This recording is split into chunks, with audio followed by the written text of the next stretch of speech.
Hi, I'm Samantha Henig with Slate V and XX, and it's supper time.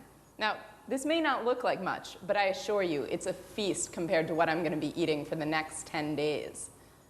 I'm embarking on a master cleanse, the lemonade fast that was created in the 40s and popularized in a 2005 book by Peter Glickman.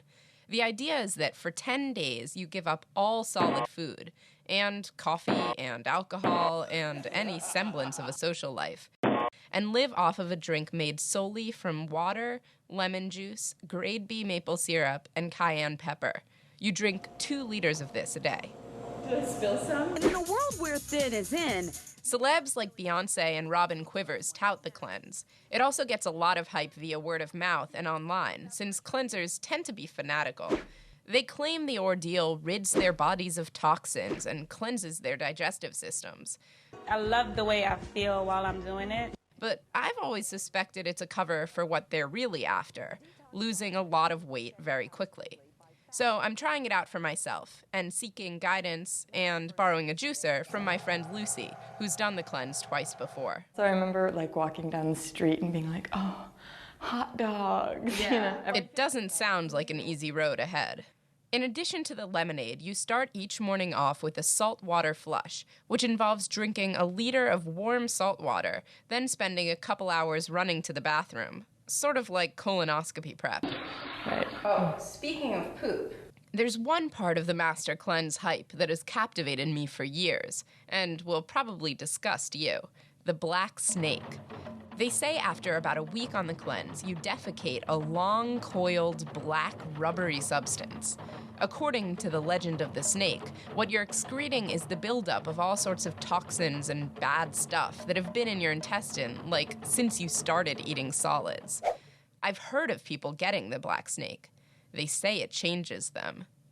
So I've dissolved sea salt in here, and I don't know, I've heard some people say drink it with a straw. I've heard some people say just chug the whole thing. I'm not a huge chugger, so I think I'm going to try to do some big gulps to get it all over with.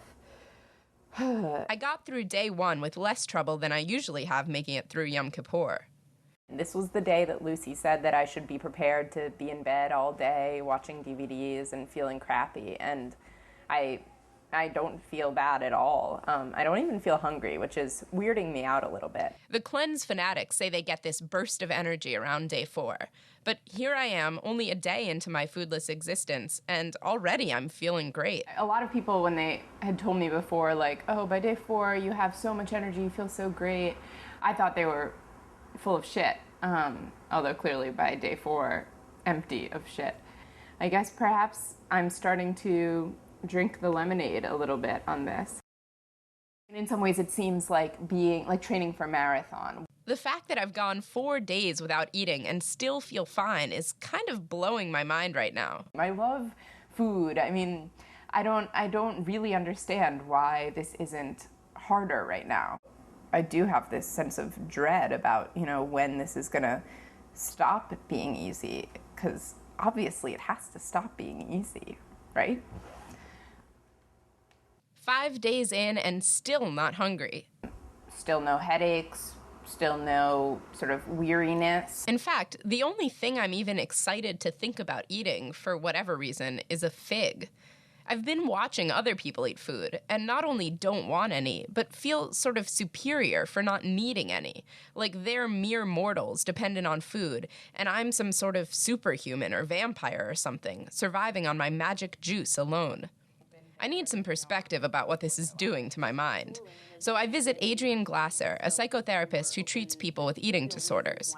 She's quite familiar with the cleanse, and she seems a little bit worried. I think it's much more societally acceptable and socially acceptable if you say, listen, I just want to do this cleanse because I just, really want to purify myself and, get rid of toxins. I mean, a lot of people talk about getting rid of toxins. It falls under the umbrella of orthorexia, which is this need to be pure and to be clean.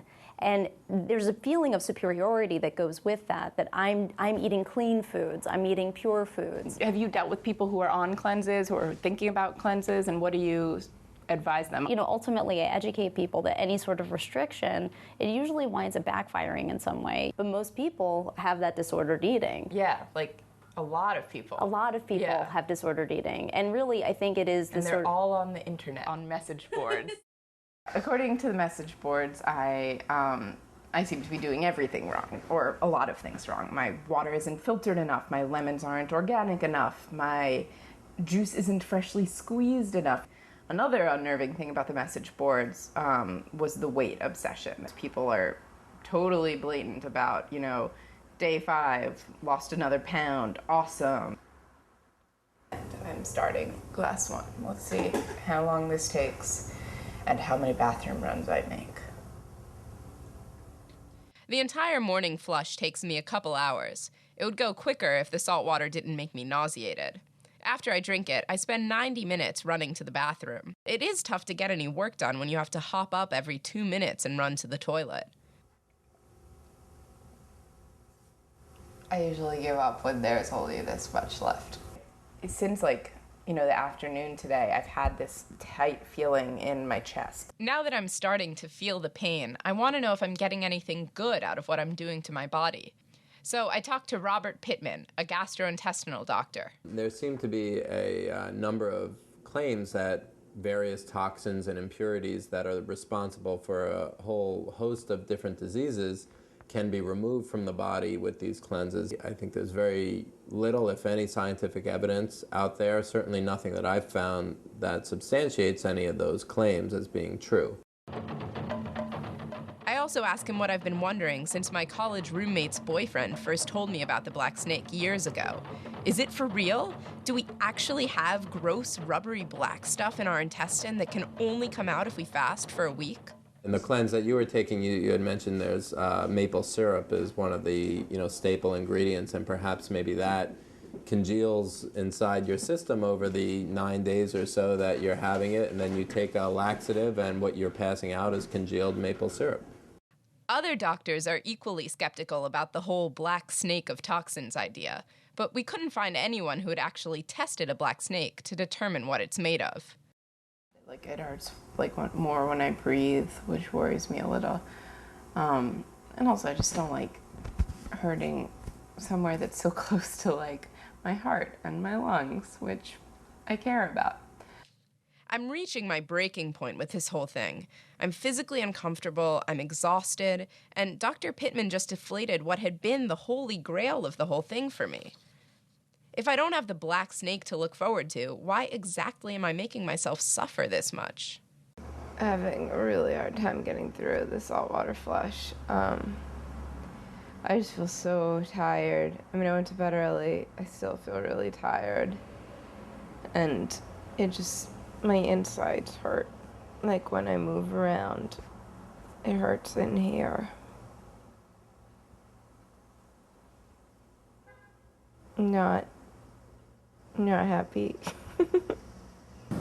I've actually had it with drinking this. The heartburn is still going on. It just doesn't seem worth it to me to keep going. It's day 7. I think I've done enough.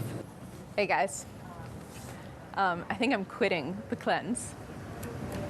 Good. My coworkers are a little weirded out by my choice of breaking my fast with dried figs, but what can I say? That's all that really appeals to me right now. I'm chewing. I went into this thinking that the cleanse was this sort of less loaded, socially acceptable, convenient way for people who wanted to lose a lot of weight to talk about it. And I view it a little differently now. It's not just that it appeals to people who may be anorexic, but it's also sort of a training program for becoming anorexic.